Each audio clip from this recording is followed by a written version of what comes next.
अर्थसंकल्पीय अधिवेशनाचा चौथा दिवस आहे। अधिवेशनात मुंबई शहरांच्या समस्यावर चर्चा होणार आहे। कायदा सुव्यवस्था शेतकरी प्रश्नावरून विरोधक हे सरकारला घेरण्याच्या तयारीत आहेत। राज्यात दिवसाढवळ्या सुरू असलेल्या गोळीबाराच्या घटनांवर देखील विरोधक आक्रमक भूमिका मांडतील अशी शक्यता आहे। अवकाळी पावसामुळे शेतकऱ्यांचे झालेले नुकसान याकडे सुद्धा सरकारचं लक्ष हे विरोधक वेधतील अशा प्रकारची शक्यता अत्यंत महत्त्वाचा असा आजचा चौथा दिवस आहे। याबाबतचे ताजे अपडेट देण्यासाठी माझा सहकारी स्वप्नील जाधव आपल्यासोबत जोडलेला आहे। स्वप्नील, अर्थसंकल्पीय अधिवेशनाचा चौथा दिवस आज असणार आहे आणि चौथ्या दिवशी विरोधक हे सरकारला घेरण्याच्या तयारीत असतील, काय सांगशील याबद्दल सविस्तर?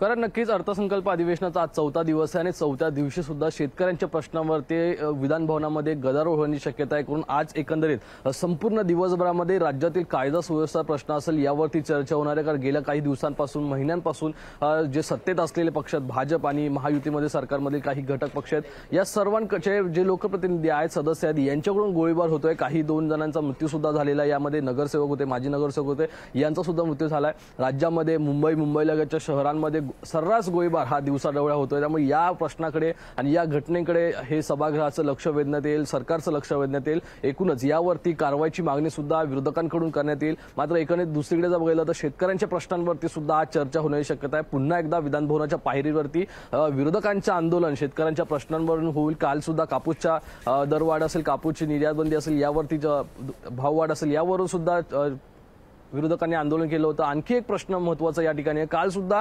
मुंबईतील जे मुंबई शहरांमधील उपाययोजना असतील या संदर्भात चर्चा झाली होती। स्मार्ट सिटी बद्दल आज चर्चा होईल। कदाचित आज दिवसभरामध्ये कायदा सुव्यवस्था आणि मुंबईच्या प्रश्नांवरती अधिक चर्चा होईल असं एकंदरीत दिसतंय। मात्र यामध्ये जे गोळीबाराच्या घटना होतात, गुंडगिरी जे सर्रास सुरू आहे, यावरती नक्की विरोधकांचं मत आल्यावरती सत्ताधारी काय उत्तर देतात हे पाहणं महत्त्वाचं ठरणार। अवकाळी पाऊस पडलेला आहे, कारण राज्यभरामध्ये अनेक ठिकाणी अवकाळी पावसामुळे शेतकऱ्यांचं नुकसान झालंय। त्यामुळे अवकाळी पावसामुळे शेतकऱ्यांचं जे नुकसान झालंय त्या नुकसानग्रस्त शेतकऱ्यांना भरपाई देण्यासंदर्भात निश्चितच स्वप्नील, आता नुकसानग्रस्त शेतकऱ्यांना नुकसान भरपाईची काही घोषणा केली जाते का ते बघावं लागणार आहे। काही तरतूद या अधिवेशनामध्ये केली जाते का ते बघावं लागेल आणि एकूणच कशा पद्धतीची चर्चा होते तेही बघावं लागेल। दरम्यान धन्यवाद तुम्ही दिलेल्या या सविस्तर माहितीसाठी।